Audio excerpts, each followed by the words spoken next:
Da, da, da, da, da, da, da.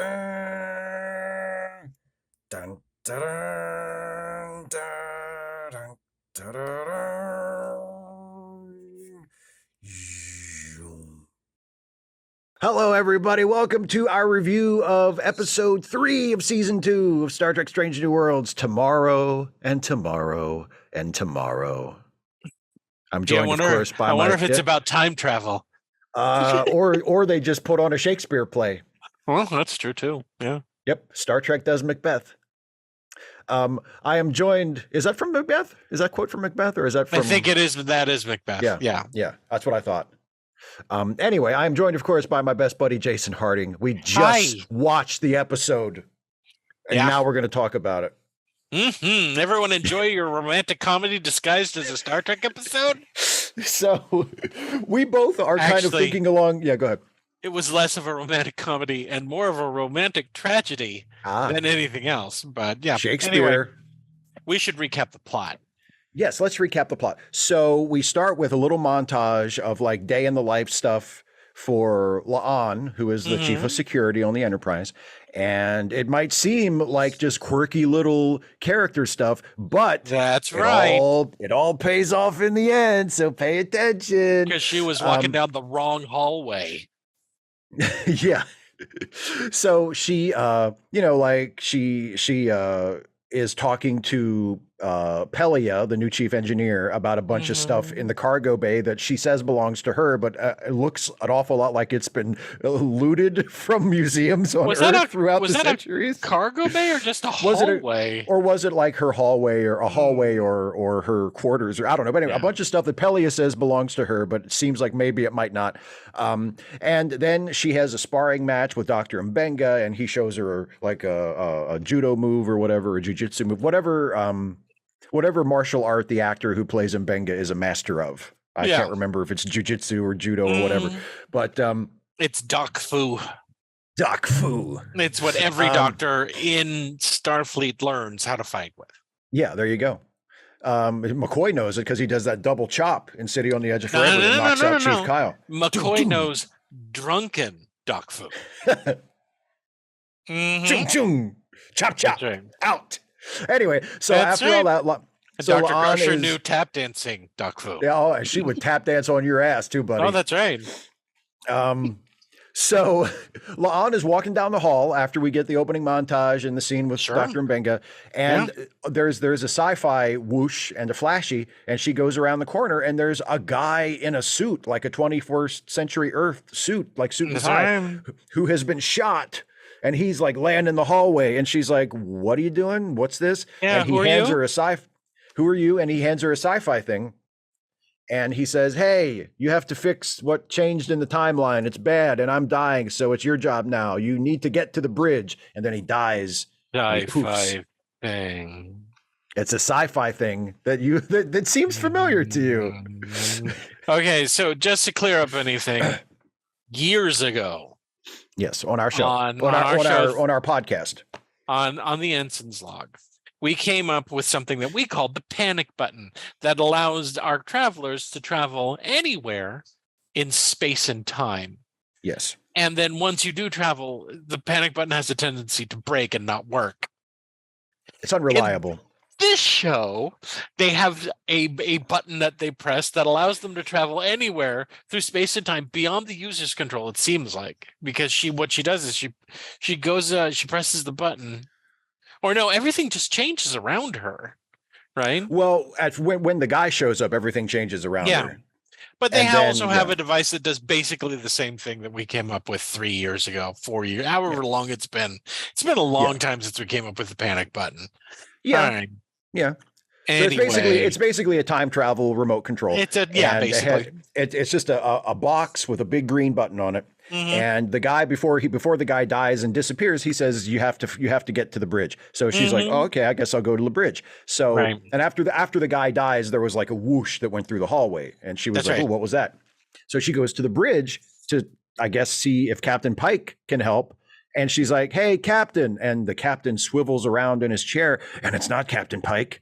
It's Captain Kirk. Now, here's something that I noticed in the episode. Did anyone ever say his last name? I can't remember. I Oh think no, somebody you know did. what? The Yeah, I Romulan think at the the very end. Romulan did. Yeah, yeah. Okay. But Okay. so it's Captain Kirk, which I believe this is now the second alternate timeline Captain Kirk we've met in the show so far, because there was also alternate Kirk in the last episode of season 1. But anyway, so Captain Kirk is in charge of the Enterprise, but a lot more than that is different. It's one of those classic Star Trek, well, everything's the same, but also everything's different situations, because different. everybody except for Spock is like on the ship. Like Uhura's still there, Ortega's is still there. It's just that Pike is gone and Kirk is there. But apparently there's no Starfleet. The Enterprise is just an Earth ship. Yeah, they call it the United Earth thing, whatever they're called. Yeah. Earth Force, whatever. Earth Force One, or whatever it's called. I don't know. But so while La'an is on the bridge, Kirk gets a phone call from Spock, who in this altered reality is just serving on a Vulcan ship. And he's like, hey, we're Vulcans and we're not in Starfleet because that doesn't exist. And we have a war with the Romulans. And we need help. And Kirk's like, sorry, you don't get no help. We got our own problems. Bye. Yeah. Perhaps in another life. Yeah. Get it, wink? Because it's different. You get it, fans, different. It's different. So La'an is like, hi, I'm here, but I'm not supposed to be here. And Kirk's like, let's go talk. So they go into another room and they're talking, and she explains what happened. And he's like, well, you must be from another timeline or something, or maybe you're just a crazy person who snuck aboard the ship. But either way, give me that time travel remote control. And she's like, no, I'm not going to give it to him. And he's like, give it to me. And while they're fighting, they press the button and they travel through time. Not unlike our two characters on the Ensign log when they get in a fucking argument and accidentally press the button and travel through time. I just want to say, if you are suggesting that the writers of real Star Trek shows are listening to our show, which I do not actually think is the case, but if that is the case, I'm all for that. Hey, steal all our ideas. Please. But I mean, come on. They travel through time instantaneously. Wow. They wind up in like, it looks like in Earth. In Toronto. They wind up in Toronto. And what's wrong with the panic button, Steve? It don't work no more. It don't work no more. Well, this one, it seems like the way this one works is whenever they have fixed whatever they're supposed to fix in the timeline, because when they go back to Toronto, the button turns from green to red. Yeah. And then it stays red until the end when La'an has set everything right, and then it turns green again. So it seems like it's just kind of preset to let her know, like whenever she's done what she has to do, it changes color. But anyway, so now her and Kirk have been thrown back in time to Toronto sometime in the 21st century. They never say what year it is, but it's sometime in the 21st century. Not Los Angeles? No, Toronto, because they shoot this show in Canada. They don't shoot this show in Los Angeles. Not Los Angeles disguised, not New York disguised. I mean, Los Angeles disguised as New York. Well, they do this. They do have a joke about that. They lampshade it. Yeah, Kirk assumes that it must be New York because it's always New York. Or San Francisco, often in Star Trek, but La'an's like, this is Toronto, and he's like, oh well, in my timeline, I've never even been to Earth, so I don't know what this, he just sort of assumes that it's New York because he doesn't know. Let's cut this short. Everyone else has watched it. So then they steal some clothes. Yes, they do. They chest hustle some money to get some money. Well, Kirk chest hustles. Yes. Yeah. They eat some hot dogs. Yes, they do. And then they get a hotel room. Yes. And she wakes up with the horny, I think. Well, Jim Kirk is right in the next room. So what do you? I mean, she's stares, like, God. No, she doesn't do anything. Nothing happens. But he's awake and she's looking at him, and they're both awake with the horny. And I go, oh shit, this is a romantic comedy. And then the next day. Oh no! While they're at the hotel room that morning arguing, the bridge, the fake made-up bridge blows up. The bridge that they just opened, the Pride of Canada, blows up. So they go down and they detect or La'an sees evidence that there was like a future weapon that was used to blow up the bridge. Yeah, protonic bomb or something. A photonic bomb. And she says, but wait a minute. This was supposed to happen. I remember this happening in our history. So this wasn't the thing that changed history. It must be something else.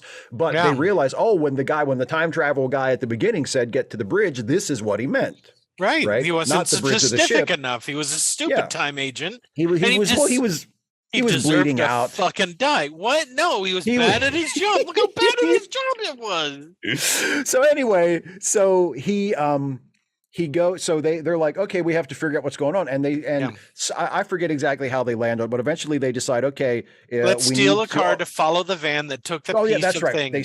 They steal a car and follow the van, and they get pulled over by the cops eventually. And a photographer girl who was the at same the scene one of at the scene, right? Who was at the scene of the bridge, like she talks the cops out of arresting Kirk, and then in Canada moment. Oh yeah, where the police are like, okay, you can go. Instead of just surrounding her and beating her to death with their truncheons. Yeah. Give us the camera. Yeah, that doesn't happen. Because it's Canada. Yeah, so the cops are like, all right, just don't do it again. Okay. Hey, we're sorry. But so it turns out she, at least at first, it appears that she's a crazy conspiracy theorist who's like, aliens are coming to get us. And that's right. And she has pictures of stuff, and one of the pictures she has is like a UFO picture, but it's a UFO picture of a Romulan ship. And La'an doesn't know what a not just a Romulan ship, yeah. And La'an doesn't know what Romulans look like, but because Kirk is at war with Romulans in his timeline, he's like, oh, that's a Romulan ship. They're not supposed to be here yet. This is fucked up. The Federation isn't at war with Romulans. No, not the Federation. The Earth, the United Earth Gangbang, whatever they're called. Yeah. Yeah. No, Earth is not. Vulcan is. Vulcan is. But the point is, he knows what Romulan. Well, no, but he doesn't. He say Romulans attacked Earth in the past in his timeline, and that's how Earth got all messed up. I don't know in his timeline. But anyway, his timeline's all fucked up. It's stupid. His timeline's all fucked up. And so La'an says, okay, what we need to do is we need to go and find if there were rumors that there was an experimental cold fusion facility in Toronto around this time. So we need to go find it because whoever is involved with this future technology. Because Kirk says that blows up in his past. Oh, that's it. Yes, that's it. Yeah, that and so that's the branching event because that La'an doesn't remember that happening. Yeah. So they're like, okay, we need to find that cold fusion place. That's right. And if only we had a tricorder, we could find it in 2 seconds, but we don't have one. And none of us are engineers and we don't know how to build one. But La'an says, aha, but I know someone who is alive in this time period who is a fantastic engineer, which of course is Pelia, who is a member of the species that lives like, forever. And she's been living on Earth this whole time. And it just so happens that Pelia happened to mention that she lived in Vermont, back in the day. Yeah. So they go to Vermont, they find Pelia. She's working at a secondhand store. Antique store. Yeah, an antique store. And she's like, hi, oh, what engineering? No, I'm not an engineer. I don't know anything about that. I haven't even, what did you say? I haven't even looked at math since Pythagoras invented made it up. So Pelia is at first no help, but then they talk through some things with her and she realized, and she says, oh, you mentioned something about tritium. I have a diver's watch that, has something to do with tritium. And it turns out if you take the crystal out of a diver's watch and just have it exposed to the air, the glowy parts it can detect of a diver's watch will glow when you're close to a radiation source. And they're like, oh, we're going to use this to find the thing. Right. So they use the watch to walk the streets of the city, and they find the cold fusion place. They go back to Toronto. They go back. That's right, because Kelly's in Vermont, so they go back to Toronto. They kiss, and you're thinking, oh, these two crazy kids, they're going to be so happy together. No, I don't think that at all. I think this is going to end in tears. And so they find the cold fusion place and they go inside, and there's like a hand scanner thingy to get through the door. And La'an is like, oh, let me try something. Because the name of the place that they're at is the Noonian Singh Institute. And she's like, that's my name. So she puts her hand on the hand scanner and it goes green. It lets them in. And she's like, oh, it must be coded to like Noonian Singh DNA or something. That's why it let me in. That's right. And then the crazy conspiracy theorist photographer steps out of the shadows with a gun, and she's like, thank you very much. I'm a secret Romulan. She's a Romulan secret agent, like from the future, who has traveled back in time to fuck up Earth and slow down Earth's progress. And she's like, I already changed the timeline a little from what the Trekkies knew. So they'll stop Yeah. bitching about how the eugenics wars didn't happen in the 90s. And what I think is a kind of clever thing, what she said was that they've been delaying things and delaying things, Right. and stuff was supposed to happen in 1992, which I think is a direct reference to the fact that we said that in 1996, Noonian Singh did all this stuff. In the 60s, they said, okay, Khan did his stuff in the 90s. Of course, the real 90s happened, and that didn't happen. And Trekkies have been fucking whining about it ever since. Settle down. Finally, the show said, okay, you fucking crybaby nerds, we'll move it 30 years ahead. Are you happy, you fucking nerds? Are you fucking happy? I am. And that's what they did. You know what I am? I'm not upset about it. I just didn't fucking care because it's a made-up TV show. To not insult them. Next time, just say my name. Are you happy, Jason? Are you happy, Jason? You fucking nerd. There you go. Yes, I am very much so. And all the rest of you fucking nerds. Anyway, stop it. I'm kidding. Listen, but so she's like, okay, you open the door now. Let's go, and I'm gonna finish my mission. And Kirk steps up, and he's like, we're not gonna help you, and you're not gonna shoot us because if you shoot us, then you'll set off the alarms. And go ahead, I dare you to call my bluff. Classic Kirk bluff. Yep. And she kills him. Yeah. And he dies. He dies like a craven little coward on the floor. And then La'an does my favorite thing that a hero can do in a situation like this, and she kills her back. She kills the Romulan back. He kills her. Well, there's a fight. I mean, they have a fight in the hallway. They get inside, and it turns out, hey, we're not going to blow up the reactor. Nope. We go to genetics, and they go outside of a door, and that door has a piece of paper stuck to it. Yeah. That just says Khan. And we're like, oh, okay. So this is the situation. The bad guy has come back in time to kill Hitler, and the good guy has to stop the bad guy from killing Hitler. Mm-hmm. Because it turns out Hitler needs to do all his Hitler stuff so that people can come together and kill him and build a better world on top of that. That's right. And so La'an's like, oh shit, I guess I'll stop you from killing Khan. So she shoots the Romulan after they open the door to Khan's room. She goes into Khan's room, and then she has a nice sit-down chat with her great-great-grandpa, her great-great-grandpa, who she knows is destined to become one of history's most awful despots. That's right. Mm-hmm. And she comforts him and is nice to him. Which, by the way, now that we've covered that he's one of the most awful people that have ever existed, what the fuck was Kirk doing when he was on the ship and he had him dead to rights, dead bang?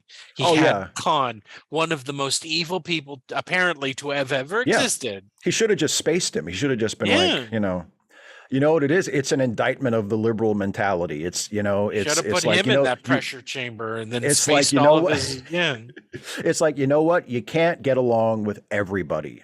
You can try to get along with most people, but if you wind up with Hitler on your spaceship, just fucking kill Hitler. Don't try to be. Just don't wait around. Even if it's been like 400 years since Hitler did his shit, just kill him. Yeah. Just kill him. He's bad news, man. He's bad news. But anyway, and then the button turns green from red because now she's fixed history. So she pushes the button and she gets whooshed back to the Enterprise, and everything's back to normal. Captain Pike is there. I'm suing all of them. Suing every single one of them. You're suing them for plagiarizing our fan fiction. We had the panic button in season 1 of our show. That was almost 6 years ago. That's true. But it's not, all due respect to our show and to your creativity, it's not that original of an idea. No, thanks, asshole. I mean, the show's over. At least the show's over for you. Oh yeah, Plobo shoved Steve out an airlock finally after last week's episode. So that's why he's not here anymore. Really turn him inside out slowly over a period of 2 weeks in between the two shows? Yes. But anyway, so everything's back to normal. And she goes to her room or back to her quarters. First she goes up so we can briefly see Pike. She goes to the bridge so that we can see that everything's back to normal. who I And think then has she goes, a line, which is like, "Why aren't you wearing your uniform or "Put something?" yeah, get your uniform on, God damn it!" You know, typical Pike line. Pelia And doesn't even seem to remember why she's dressed. I mean, there is kind of there's a little, like, yeah. yeah, Well, because there is the I like that they didn't hit this too hard. There is oh, the implication that it was actually La'an, treating Pelia with the assumption she was an engineer in the past that makes Pelia become an engineer in the future. They don't like supposedly. beat you over the head with it, but it's definitely an implication that, oh, well, this is the reason Pelia became an engineer because La'an Sure. came back from the future. But anyway, so she goes to her quarters, and there's a lady there in her quarters who is a temporal agent. That's right. And Temporal she's like, investigations. thanks for fixing the timeline, sucker. Give me my timeline. Give me my time travel remote. And she's like, And okay. she's like, oh, by the way, thanks for making me defend the life of the ancestor of mine who became a horrible dictator that has been a weight around my neck for my entire life. Yeah. And that was really fun for me. I appreciated that. Quiet. You shut up. You can't tell nobodies. Yeah, don't Can't tell nobody about nobody. this. Shut up. And give me the time remote. And so she gives her the time remote, and then the time travel lady disappears. Yep. And then La'an Skype calls Captain Kirk or Lieutenant Kirk. Yep. And because the timeline has been fixed, so he's back to being her. And she comes up with an excuse for why she was calling. She was looking for some kind of information on Sam, his brother, who was on the Enterprise at this point. And she's like, where were you born? And he's like, oh, I was born in Iowa, not in space, but on Iowa, on Earth. And she's like, oh, okay, that's all. Bye. And then she cries. And then she cries because the Kirk that she knew, that she dug, because I told you this was going to end in tears. The end. Yeah, because it's a well-written show. The end. The end. So what did you think of this episode? What I think of this episode, aside from all of the hack writers stealing my ideas and not paying me for them? You're not in the union. I'm not in the union. We're not canon. So I liked it. I loved it, actually. I really did. Yeah. This harkens back to classic Trek of, hey, it's our time travel episode where we go back to Earth for some reason. And they did it in the original series. They did it in TNG. They did it on DS9. I'm not quite sure if they ever got a chance to do it in Voyager. I'm sure they. Oh yeah, they did it. Yeah, they found some contrived reason for them to travel back to Earth. They did a two-parter on Voyager where they go back in time to like 1996 or something. Yeah. And also the Enterprise. I like that they tied it in with one of the main characters that has a big thing that she's been having to contend with, and we finally contended with it. It was, I'm tired of them pussyfooting around certain things. I'm kind of tired of the noonian singh.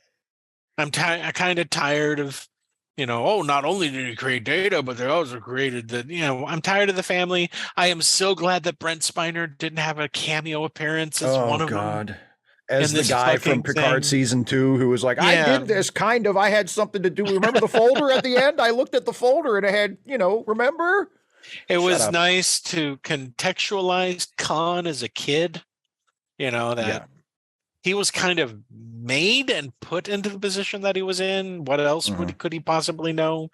They floated the idea of killing him could reset the timeline, but she saw what the alternate timeline is now without Khan, and it's Earth is a hellscape where no one sees the sun and everyone lives underground and most people live in space and there is no federation, and so it was one of those shows. It was a great alternate timeline,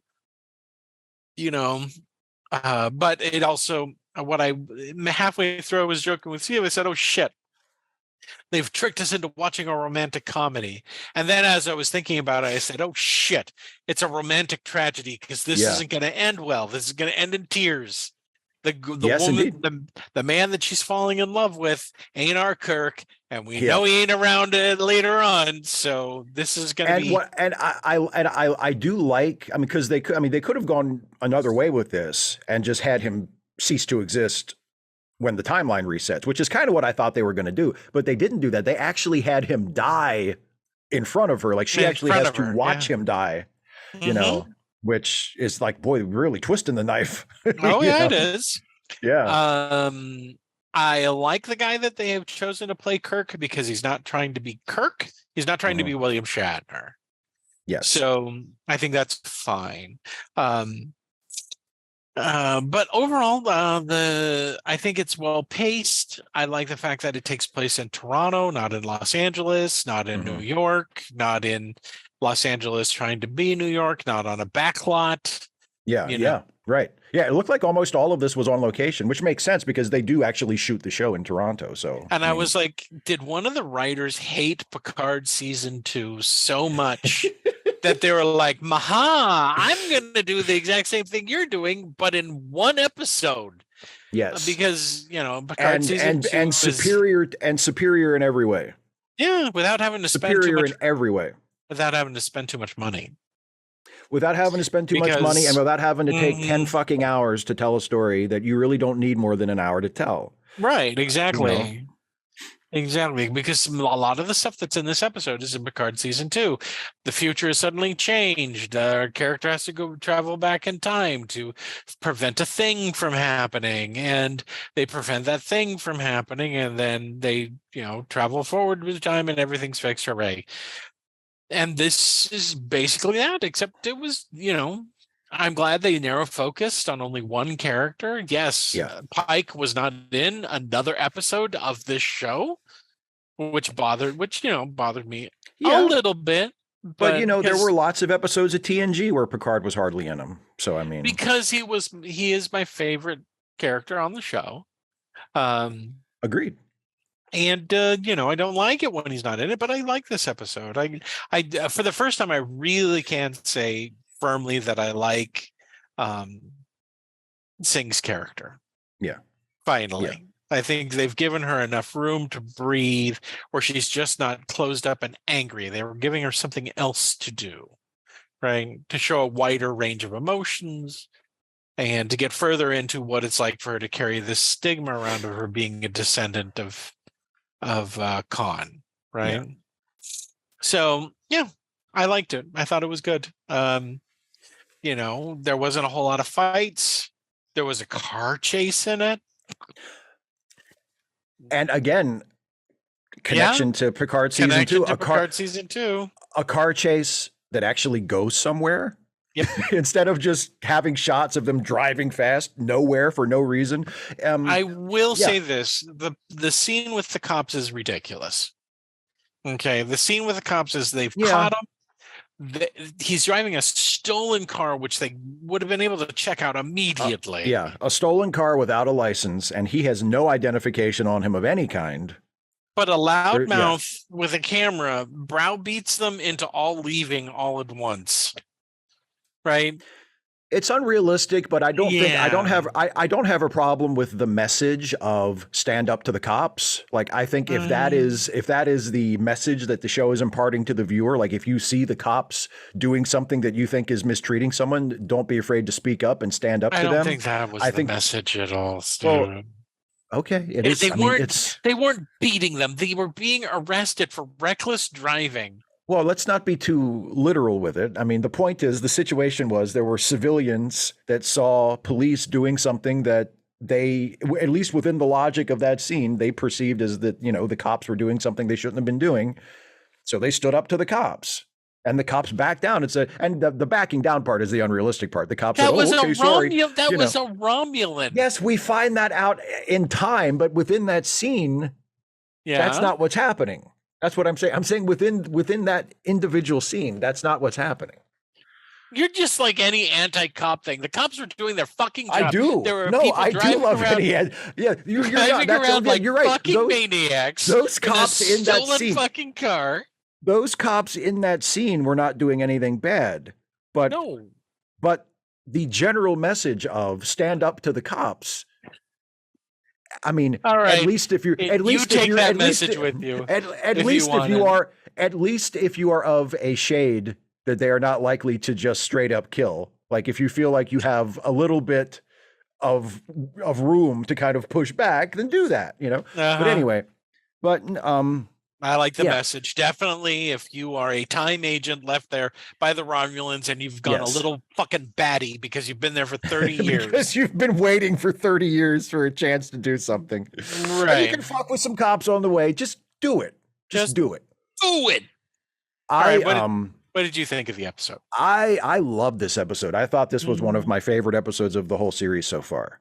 Definitely the best episode of this season so far, and better than all but maybe 2 or 3 from last season. Like, I thought it was fantastic. I mean, yeah, I did. I also noticed some things that, we were both talking about while we were watching it, parallels to the Picard season 2 story, that they did not only more quickly and efficiently, but like just plugged the really obvious holes in that story. Like in this episode, they actually find out what changed in history that they have to prevent, instead of in Picard season 2, where they just never got around to telling us what fucking changed history. It just kind of, they just kind of forget about that. And I really liked Paul Wesley as Kirk. I'm very glad that I can say that, because I was not sure about him after last year.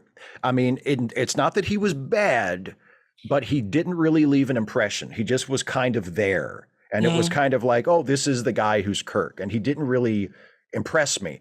But this time, and I think part of it is in the last season, he was they put him into a story that was like an alternate version of an existing episode. So it really invites like direct comparison. But in this episode, it's Kirk. There are obviously echoes in this story to City on the Edge of Forever and other time travel stories.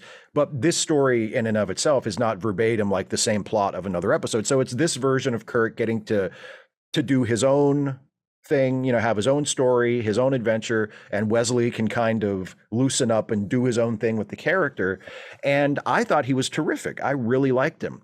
And I thought that, they put in a couple of little moments with him that it's the kind of Easter egg reference that I can tolerate. And if done right, I even kind of like. Like, I like the bit when he has trouble getting the car moving. Because anybody who's like a hardcore classic Trekkie remembers the gangster episode of TOS where Kirk tries to drive the car and he can't get the car to move. He can't drive the car. Yeah. And so we see that. I mean, he figures it out in this episode, but it starts out with him figuring out how to drive the car. And so it's a callback to that if you're a Trekkie, you'll recognize it, but it also makes sense within that scene. And they don't lampshade it so hard. It's not like they're winking at you like in the other episode. Like, it's just something that if you get it, you get it. And if you don't, it still makes sense in its own context. And I thought that was terrific. I thought he has great chemistry with La'an. I believe, that their romance is doomed because this isn't our Kirk, and that it's a time travel thing, and his timeline is going to be erased by the end. Like, all that's going to happen. So you see the train coming, but I like their little romance. I think they had good chemistry together. I love the ending where she calls him, and it's just heartbreaking because it's like he's there, he's okay, he still exists, but it's not the same guy. He doesn't remember her. It's just so well done. I like that there's a little bit of tension between them at first when she says, hey, I'm going to fix the timeline. And he says, well, wait a minute, that'll erase my timeline. And there's a little bit of, back and forth between them until she mentions his brother. And that's what gets him on her team. He says, Sam's alive in your timeline? Because apparently his brother isn't alive in his own timeline. And that's what gets him on board. Hey, Jim, guess what? Well, yeah, I know. Enjoy him while he's there. Wait a few years. He might not be around too much longer. He's going to get killed by an egg. But I like the idea that what gets this Kirk on board and makes him willing to sacrifice his timeline is my brother is still alive in your timeline. I think that's great. I think the way they use Pelia was fantastic, and very clever. I love that they go to see her because they expect to find her as the engineer. They get there and there's a little reversal where it's like, oh, actually, I'm not an engineer yet. Haha, sorry. So that throws a roadblock up in their path. And then she still finds a way to help them. And it's a way, and again, it's a way that makes sense, that doesn't feel shoehorned in. It feels natural. I brought up the fact that this is yet another that Pelia is the Guinan for this show. That's true. Except, You even said she's serving. You even said she's serving them drinks. Like, yeah. So I liked so much of it, and I like the fact that, like we were mentioning earlier, to preserve the timeline, she has to not kill baby Hitler. Like, and there's I think the message of a lot of time travel stories, and I think the message of a lot of Star Trek time travel stories in particular, is that you can't make a better future by changing the past. Yep. Whenever people go back and try to change the past, it's always a bad thing. It's always like, if you like, this reminded me a little bit. I don't know if you watched 11/22/63, the Stephen King miniseries on Hulu a few years ago with James Franco. I don't think. No, I never watched him. It's very good. It's very good. But the premise of that is he goes back in time to prevent the JFK assassination. And spoilers, he succeeds and then goes back to his own time, and it's like a hellscape. Like everything is even worse than it was before, because even though he prevented the assassination of Kennedy, and Kennedy went on to have a successful presidency, after Kennedy's presidency was over, George Wallace got elected and everything went to shit. So it's not that. It's like you don't fix the world by changing the past. You have to fix the world starting now, working into the future. Fixing the past is a recipe for disaster. And that's the message of this one as well, which is, it might be tempting to say, well, here's Khan right here. He's like 12 years old. I can take him out and all the evil things that he's going to do won't happen. But then the good stuff that rises from the ashes of the horrible things he does won't happen. So you have to sort of take the long view. And again, from La'an's perspective, this is all in the past, and she has to come to that realization of, oh shit, I can't make things better for me and people in my time by changing the past. Because what has happened, and it has to stay the way it is. So, and I like that okay. So if we look at it this way, it's the reverse of the most famous time travel episode for Star Trek, which is Edith Keeler Must Die. Yeah. Yes. Okay. Yes. In which Edith Keeler must die. She has to die, or there's terrible things. They reversed it. Yeah. Where the thing that the character has to do is not kill someone. Yes. Despite knowing all the horrible things that are going to happen and all this other stuff, if you kill him, the alternate future is worse. Right. No Federation, no nothing. So. Right. And also she has the personal connection to it.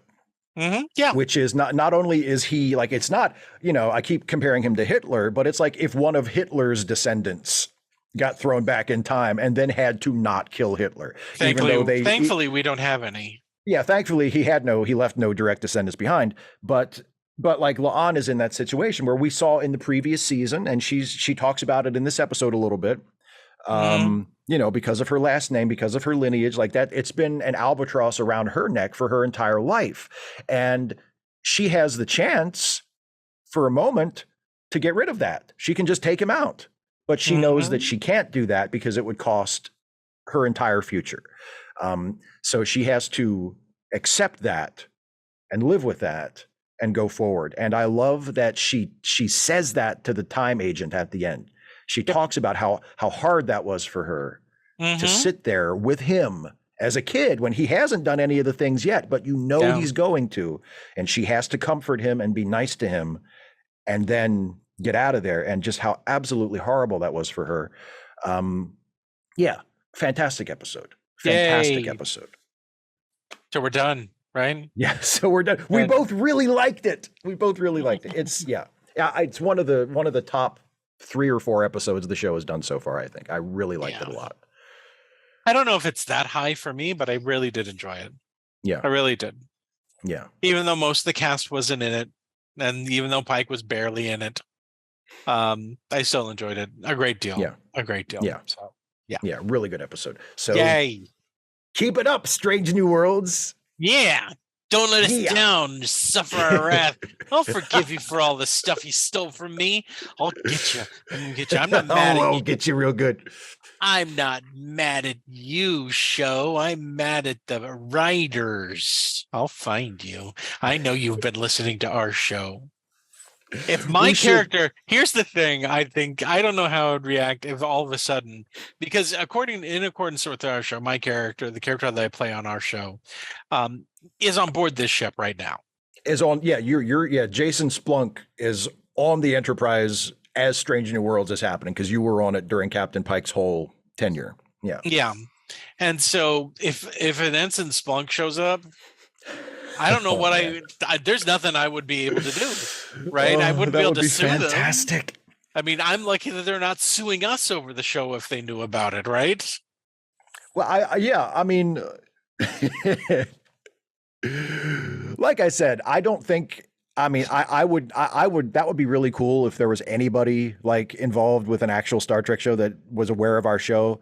That would be really awesome. I don't think that's the case. I do not flatter ourselves that much to think that they're paying attention. But no. I mean, if they were, I sure hope it is someone from Strange New Worlds because they're the best one. I'm like, yeah, if anybody from a real Star Trek show is gonna rip us off, please let it be Strange New Worlds. That's true. That would be good. I don't think they are, but I think it's funny. I don't think they are either, but it's a cool idea. Because as Steve said while we were watching it, you're just not that original, Jason. I didn't say that. I just said the idea of the implied it. You hack. Son of a bitch. You no talent hack.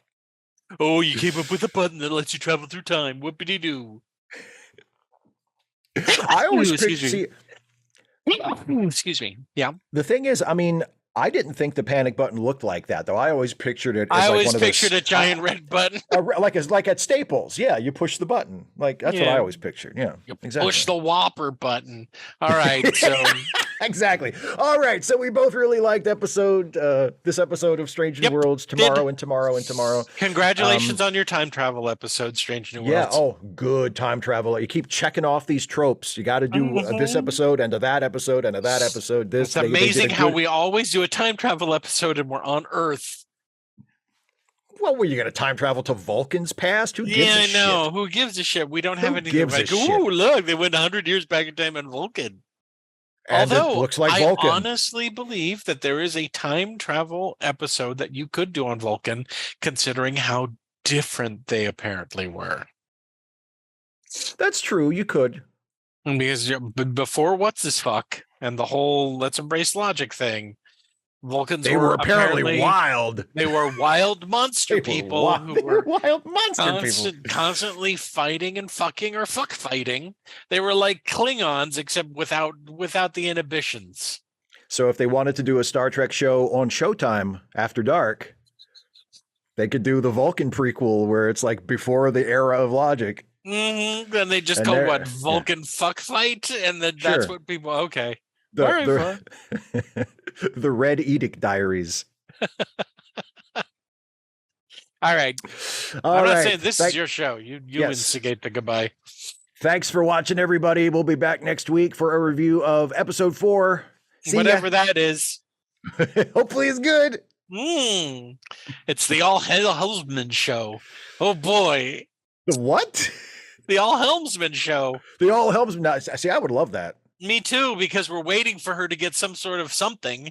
I would love that. You said when the episode was over, you said, and thank God the helmsman didn't have any lines. And look, I didn't argue with you, but I wanted to say, that's the only thing that was wrong with this episode. That Ortegas didn't have any lines. It's nothing against the actress. 20 years from now, I don't want her trying to hawk a book at a Star Trek convention called "And I Swiveled Around," because that's all she does. All she does is swivel around in her chair. Give her something, please. But she does it with attitude. Also, by the way, I mentioned this while we watched the show. Once again, the bridge seems to only have 4 people on it. How many do you need? A full crew? How about that? You need 4 or 5 people. Do you remember? 2 in the front, 2 on the sides, 1 in the chair. Do you remember what Cisco said? They really used to pack them in on these old starships.